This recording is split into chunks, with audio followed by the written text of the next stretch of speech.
नमस्कार, news point लेकर हाजिर हूं मैं राजीव। दोस्तों, मोदी सरकार के लिए आज का दिन बड़े झटकों वाला साबित हुआ है। एक तरफ कांग्रेस सांसद इमरान प्रतापगढ़ी के ऊपर मामला चलाने की कोशिश को सुप्रीम कोर्ट ने अपने फैसले से रोक दिया, तो दूसरी तरफ किसान आंदोलन को लेकर भी अहम टिप्पणी सुप्रीम कोर्ट ने की है। वहीं संसद के भीतर मल्लिकार्जुन खड़गे आज एक बार फिर भरे गुस्से में बीजेपी को फटकार लगाते हुए दिखे और वहीं आज मुसलमानों ने वक्फ संशोधन विधेयक को लेकर एक नए तरीके से विरोध प्रदर्शन किया है।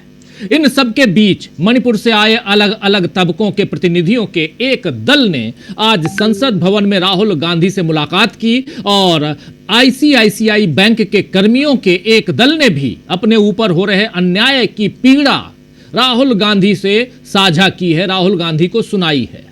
राहुल गांधी से पहले भी कई समुदायों के लोग मिलते और अपनी पीड़ा को बांटते रहे हैं, लेकिन जब से राहुल गांधी नेता प्रतिपक्ष बने हैं तब से ऐसे पीड़ित लोग संसद भवन में आने लगे हैं। आप लगातार देख रहे हैं कि तमाम अलग अलग तबकों के लोग राहुल गांधी से मिलने संसद भवन आ रहे हैं, उनसे मुलाकात करते हैं, खासकर तब जब संसद की कार्रवाई चलती है। आरटीआई कार्यकर्ता, पत्रकार, सामाजिक संगठन, इन सब से जुड़े हुए लोग जो हैं वो या सरकारी और निजी कर्मचारी सब राहुल गांधी के पास पहुंचकर अपनी दिक्कतें, अपनी परेशानियां बता रहे हैं, साझा कर रहे हैं। तो इसका सीधा मतलब है कि सरकार उनकी बातों को नहीं सुन रही है या नहीं समझ रही है, इसीलिए उन्हें नेता प्रतिपक्ष के पास जाना पड़ रहा है। आप जानते हैं कि नेता प्रतिपक्ष जो है वो काम नहीं कर सकता जो सरकार कर सकती है। प्रधानमंत्री वो काम कर सकते हैं जो नेता प्रतिपक्ष नहीं कर सकता। लेकिन फिर भी अगर ऐसे लोग अगर नेता प्रतिपक्ष के पास पहुंच रहे हैं तो इसका मतलब है कि देश में परेशानियों का आलम जो है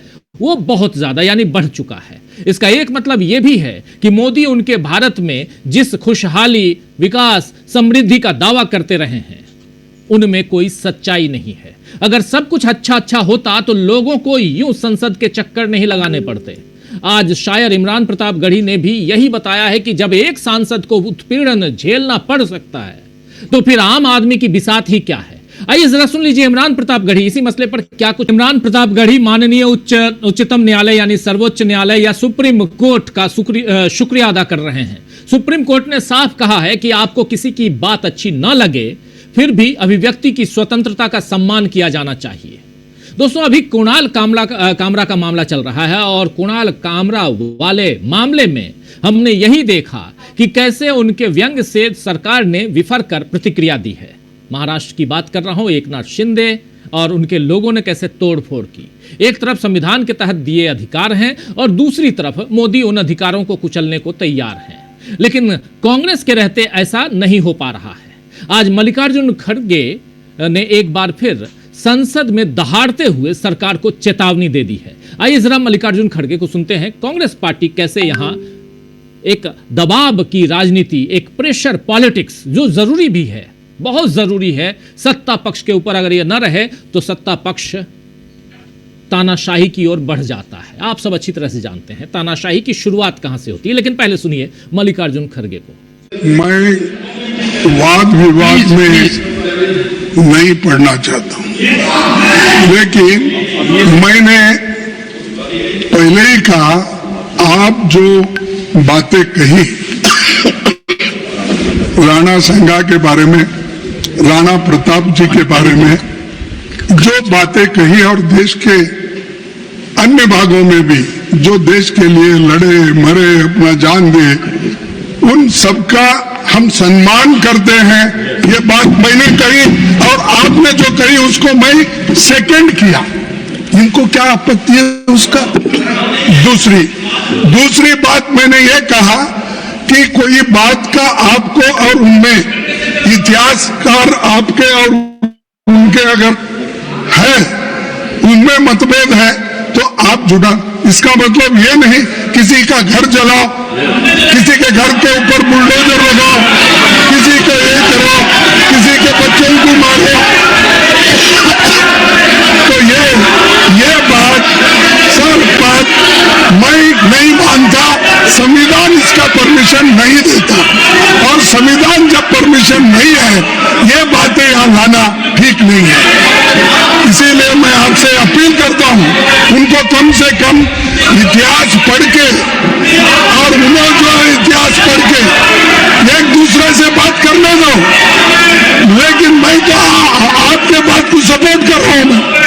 बार वो बात दोहरा के असत्य बात को सत्य करना चाहते हैं।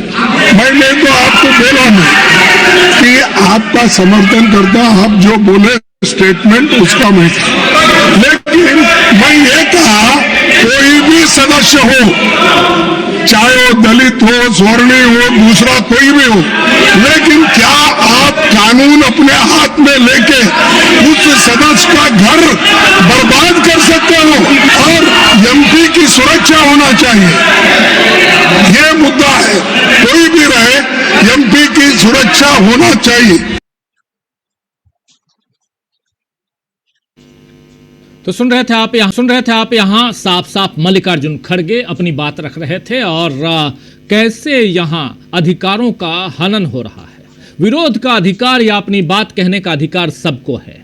अगर किसी की बात पसंद ना आए तो कानूनी तरीके से उसका जवाब दिया जाता है, कानून हाथ में नहीं लिया जाता। इतनी सी बात सरकार समर्थकों को समझ नहीं आ रही है, बल्कि अब तो सरकार को इस बात से भी आपत्ति है कि वक्फ संशोधन के खिलाफ, यानी वक्फ संशोधन बिल के खिलाफ all India Muslim personal law board ने काली पट्टी पहनकर नमाज अदा करने का तरीका क्यों अपनाया। वैसे इस आह्वान पर पूरे देश में साथ मिलता हुआ दिखा। पटना में सड़क पर बैठकर लोगों ने विरोध प्रदर्शन किया। ये देखिए अलग अलग जगहों से, पूरे देश भर से ये तस्वीरें, पूरी तस्वीर आप देख रहे हैं। आज शुक्रवार का दिन, ये शुक्रवार का दिन जब रमजान का महीना और उसमें भी आखिरी शुक्रवार यानी अलविदा जुमा के रूप में मनाया जाता है। एक बहुत ही ऑस्पिशियस डे माना जाता है मुस्लिम जमात में। और लेकिन आप जानते हैं कि यहाँ पर चूंकि वक्फ संशोधन बिल के खिलाफ आंदोलन जो है वो तेज करने के इरादे से और कई जगह अलग अलग कानून थोपा जा रहा है मुसलमानों के खिलाफ, जिसमें ये भी कहा जा रहा है कि आप सड़क के किनारे या पब्लिक प्लेस में नमाज अता नहीं करेंगे, न ही छतों पे आप जाएंगे। खासकर संभल में ये सारे फरमान दिए जा चुके हैं। तो इसके बाद all India Muslim personal law board ने इस पर अपनी आपत्ति जताई और विरोध प्रदर्शन में ये तमाम चीज़ें जो हैं वो आप देख रहे हैं, काली पट्टी पहनकर विरोध प्रदर्शन भी और साथ साथ नमाज अता करना भी। ऑल इंडिया मुस्लिम पर्सन, तो दोस्तों ईद से पहले मुसलमानों को जबरन दबाव में लेने की कोशिश में बीजेपी लगी थी, जिससे सौगाते मोदी की सारी पोल खुल गई है। सौगाते मोदी आप जान रहे होंगे, 32 लाख मुसलमानों के बीच एक ईद के मौके पे सौगाते मोदी के नाम पर एक पैकेट जिसमें गिफ्ट पैक वो पहुंचाने की कोशिश, और बीजेपी का कहना था कि ये गरीब मुसलमानों के बीच हम पहुंचाएंगे, लेकिन गरीब मुसलमान हो या पसमंदा मुसलमान हो, कोई भी हो, पोल तो खुलती ही है और ये पोल खुल रही है। खासकर सरकार की बात कर रहा हूँ, मुसलमानों की बात नहीं कर रहा हूँ, सरकार और खासकर मोदी जी की बात कर रहा हूँ। वहीं अब बिहार चुनाव से पहले मुसलमानों का विरोध और वक्फ संशोधन बोर्ड अधिनियम जो है वो पारित कराने की जो जिद मोदी सरकार का है वो क्या बेड़ा गर्क कर देगी, ये एक बड़ा सवाल है। और इन सवालों के बीच राहुल गांधी एक अलग अंदाज में अपनी मीटिंग जिससे शुरुआत मैंने की थी, संसद के अंदर मीटिंग कर रहे हैं। ये देखिए, ये आईडीबीआई, आईसीआईसीआई बैंक नहीं, आईडीबीआई बैंक के लोगों से, उनके कर्मचारियों से मुलाकात करते हुए राहुल गांधी। इस मसले पे कुछ बातें भी हुई हैं मुलाकात के साथ साथ। आइए ज़रा सुन लेते हैं क्या बातचीत चल रही है, एक छोटी सी वानगी, उसके बाद चर्चा आगे बढ़ाएंगे। राहुल गांधी को इन सब के बीच क्यों लेके आया हूँ ये भी आपको हम समझाने की कोशिश, समझाने की कोशिश करेंगे। सुनते हैं पहले यहाँ क्या चल रहा है। Government is in the process of privatization of IDBI. The technical bidding part is over. The process has been initiated by the DIPAM. Technical part is over. Now financial bids are likely to be released. There were 3 contestants who want to buy the bank. One is Kotak Mahindra Bank. Another is Fairfax from Canadian Citizen. Third is Dubai-based financial conglomerate, which they want to take the bank. And maybe after 5 years, that is lock-in period, they will exit and some crony from India, mainly either Ambani or Adani, they will buy the bank. Because as of the day, they doesn't have ownership of the bank. Own it. One is only 51% of the capital. It is already breached. Now they want to privatize, handing over the public sector to a private sector. Employees and officers are very much affected. Earlier it was a department making bank. It sought to be handed over on a platter to private monopoly capital. It is our money. It is being handed over to private sector. That is number one. It is not in the interest of the nation. Number two, it is not against the interest of the people. Because reservations will go. No BC, no. Then at some point, chronologically, whatever just now I have said. तो राहुल गांधी को आप देख रहे थे, ये IDBI के कर्मचारियों से, वहाँ के वर्कर्स से मुलाकात करते हुए प्राइवेटाइजेशन की बात और कैसे इन लोगों की परेशानियां हैं उन सबको साझा करते हुए वहाँ के पुराने लोग। लेकिन राहुल गांधी से ये लोग क्यों मिल रहे हैं? सुप्रीम कोर्ट का झटका और इधर राहुल गांधी की मुलाकात उन लोगों से जो लोग परेशान हैं और वो सरकार से उम्मीद अब छोड़ चुके हैं, वो राहुल गांधी के पास पहुँच रहे हैं। आखिर क्यों? चलिए जवाब ढूंढने की कोशिश करते हैं। और इस बीच देश भर के जो अल्पसंख्यक हैं, मुसलमान हैं, अभी 2-3 दिन बाद ईद है और उससे पहले ये काली पट्टी बांधकर देश भर के मुस्लिम समुदाय के लोग आखिर विरोध प्रदर्शन क्यों कर रहे हैं? जगदम्बिका पाल ने कहा है कि ये ट्रेड यूनियन की तरह काम कर रहे हैं। क्या विरोध प्रदर्शन करना ट्रेड यूनियन की तरह काम करना है? दूसरी बात, सबसे इंपॉर्टेंट बात, क्या ट्रेड यूनियन के लोग इस देश के नागरिक नहीं हैं? क्या वो विरोध प्रदर्शन नहीं कर सकते हैं? सवाल कई हैं, जवाब ढूंढने की कोशिश बहुत मुश्किल नहीं है, क्योंकि अगर आप विरोध कर रहे हैं तो सरकार को वो परेशान करता है, आपकी बातें परेशान करती हैं, आप परेशान कर रहे हैं, शायद ऐसा है। चलिए मेरे साथ कुछ वरिष्ठ साथी जुड़े हुए हैं, उनसे आपका परिचय करवाता हूं। देखिए इस वक्त 5 वरिष्ठ साथी जुड़े हुए हैं। अमलेंदु उपाध्याय जी हैं, प्रशांत टंडन जी हैं, प्रेम कुमार जी हैं, सुनील शुक्ला जी हैं और पंकज चतुर्वेदी जी हैं। आप सभी का स्वागत है, इस्तकबाल है, स्वागत इस्तकबाल आप तमाम दोस्त साथी शुभचिंतक आप सबका, जो अब तक जुड़ चुके हैं उनका भी, जो जुड़ने वाले हैं उनका भी। सीधे आना चाहता हूं प्रेम कुमार जी आपके पास। प्रेम कुमार जी, बहुत सारी बातें रख चुका हूं, इमरान प्रतापगढ़ी, राहुल गांधी से मल्लिकार्जुन खड़गे लेकर तमाम मुस्लिम नेताओं के भी बयान आप सुन लिए, क्या कहेंगे? सबसे पहले मैं सुप्रीम कोर्ट वाले फैसले पर अपनी बात कहना चाहता हूं, जो इमरान प्रतापगढ़ी के मसले पर आया है। देखिए, ये कविता थी, अहिंसा को प्रेरित करती हुई कविता थी और इसको FIR में तब्दील किया गया कि ये हिंसा भड़काने वाली सुप्रीम कोर्ट की आवाज थोड़ी क्लियर नहीं आ रही है। क्या करें, रुक जाते हैं, तब थोड़े रुक जाते हैं। हाँ, दोबारा आते हैं। जरा प्रशांत टंडन जी के पास आता हूं, तब तक आपके पास फिर आता हूं। प्रशांत जी, देखिए, लाइन पहले पढ़ता हूं इमरान प्रतापगढ़ी की। ए खून के प्यासों बात सुनो, ये खून के प्यासों बात सुनो से दिक्कत हुई और गुजरात में FIR हो गई। ये पूरी कविता पंकज जी ने सोशल मीडिया पर डाली थी कई दिन पहले, जब वो बात हुई थी। तब अब सुप्रीम कोर्ट ने क्या कहा इस पे? सुप्रीम कोर्ट ने कहा कि इस पे आपत्ति करने वाले जो लोग हैं उनको ये कानून है, ये मंद बुद्धि लोगों के लिए नहीं है। फ्रीडम ऑफ स्पीच का कानून ये उन लोगों के लिए नहीं जो बहुत असुरक्षित महसूस करते हो, कि किसी की बात को अपनी आलोचना समझते हो। तो सुप्रीम कोर्ट ने बहुत मजबूती के साथ इमरान प्रतापगढ़ी की जो कविता है वो उसको डिफेंड किया, उनके अधिकार को, मौलिक अधिकार को डिफेंड किया कि उनको अभिव्यक्ति की आजादी है। और यही मामला कुणाल कामरा का है। तो जो भी व्यंग, जैसे अभी आपने शुरू में ही कहा कि व्यंग बहुत सरकारों में होते रहे हैं। इंदिरा गांधी तो RK लक्ष्मण की प्रदर्शनी कार्टून, अब उनके इंदिरा गांधी के ऊपर बने कार्टूनों पर प्रदर्शनी देखने गई थी। जवाहरलाल नेहरू तो एक छद्म आर्टिकल लिखते थे जिसमें अपनी आलोचना करते थे, एक सूडो नाम से, चाणक्य नाम से। तो और आप ये देखिए कि कॉमेडियन 2014 से पहले क्या कर रहे थे? ये कॉमेडियन 2014 से पहले नरेंद्र मोदी की कॉमेडी नहीं कर रहे थे, ना एकनाथ शिंदे कर रहे थे, वो मनमोहन सिंह और सोनिया गांधी कर रहे थे। आप बताइए कि कोई मनमोहन सिंह की दो टर्म की सरकार में, 10 साल की सरकार में क्या एक भी कॉमेडियन के ऊपर FIR हुआ? कोई एक भी जेल गया?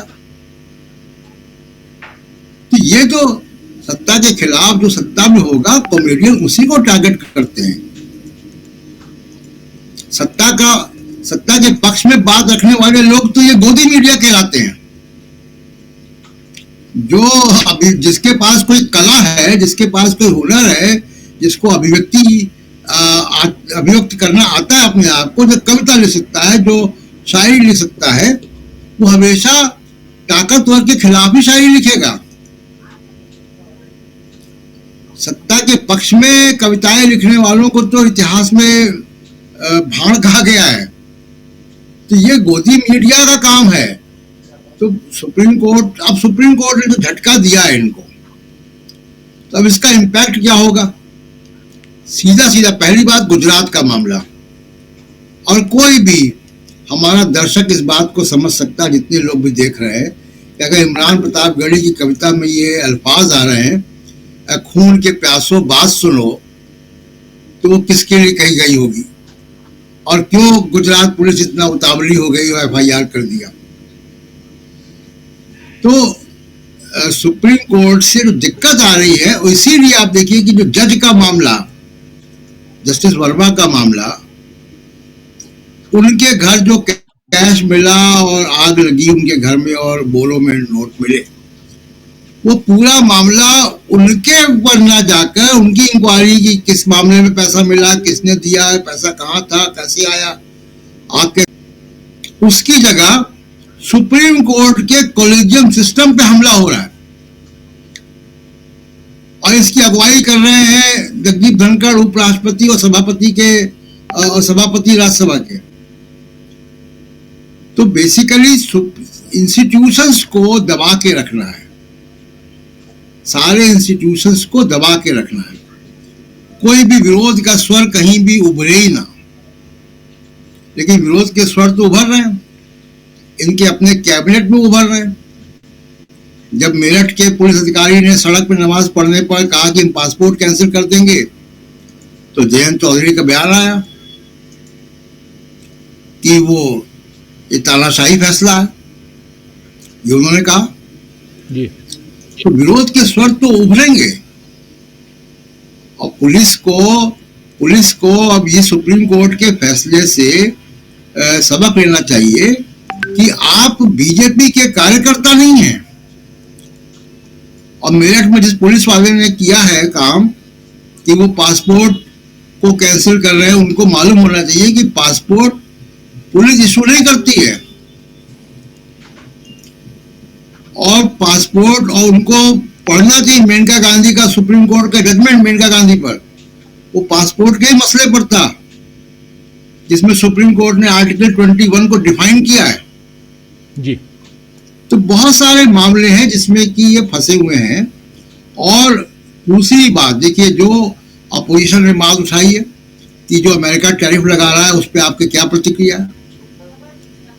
कल भी ये बात रखी की थी, यहाँ पे हमने रखी थी कि जो नए टैरिफ 3 अप्रैल से लागू हो जाएंगे ऑटो पार्ट्स पे, वो ऑटो पार्ट्स का जो मार्जिन है उसको समझ रहे हैं हम लोग कि 12.5-13% मार्जिन पे ऑटो पार्ट्स इंडस्ट्री काम करती है भारत की। अब नए टैरिफ के बाद वो 1.25% रह जाएगा जी। कैसे सस्टेन करेगा वो बिजनेस? तमाम जो बेरोजगार बनेंगे, मध्य प्रदेश और बीजेपी की सरकार बेरोजगारों के लिए कह रही है कि उनको अब आकांक्षी युवा कहा जाएगा। तो बाकी प्रदेशों के जो बेरोजगार हैं उनके लिए तो सरकारें काम करेंगी, और जो बीजेपी शासित प्रदेश है ये आकांक्षी युवा कहलाएंगे, और ये इसी तरह से इनका जीवन यापन रहेगा। तो ये सोचना चाहिए, हमारे युवाओं को भी सोचना चाहिए कि आपको क्या सरकार दे रही है। टैक्स आप देते हैं, आप इस देश के नागरिक हैं, सरकार की जिम्मेदारी है कि वो आपको नौकरी और रोजगार मुहैया करवाए, ऐसी आर्थिक नीतियां लगाए कि आपको रोजगार मिले। वो नहीं हो रहा है, बेरोजगारी लगातार बढ़ती जा रही है। बिल्कुल बिल्कुल जी। बिल्कुल, बेरोजगारी बढ़ रही है। बेरोजगारी के अलावा देश में और भी नफरत और तनाव, ये दोनों भी बढ़ता हुआ बहुत ज़्यादा हम देख रहे हैं। जरा प्रेम कुमार जी, आपके पास एक बार फिर से आना चाहता हूँ, अपनी बात आगे बढ़ाइए। और इमरान प्रतापगढ़ी पे आप अपनी बात रख रहे थे। जी बिल्कुल, प्रशांत जी ने भी रखी है। मैं थोड़ा सा एक दूसरे एंगल पर आता हूं कि देखिए, इमरान प्रतापगढ़ी ने जो कविता लिखी, उस पर जो एफआईआर हुए, उस पर सुप्रीम कोर्ट ने पुलिस को लताड़ लगाई है कि एफआईआर जो है छान करके, समझ करके आना चाहिए। लेकिन क्या गुजरात हाई कोर्ट को बख्श दिया जाना चाहिए? गुजरात हाई कोर्ट ने एफआईआर के खिलाफ अपील को ठुकराया, तो सुप्रीम कोर्ट को यह बताने का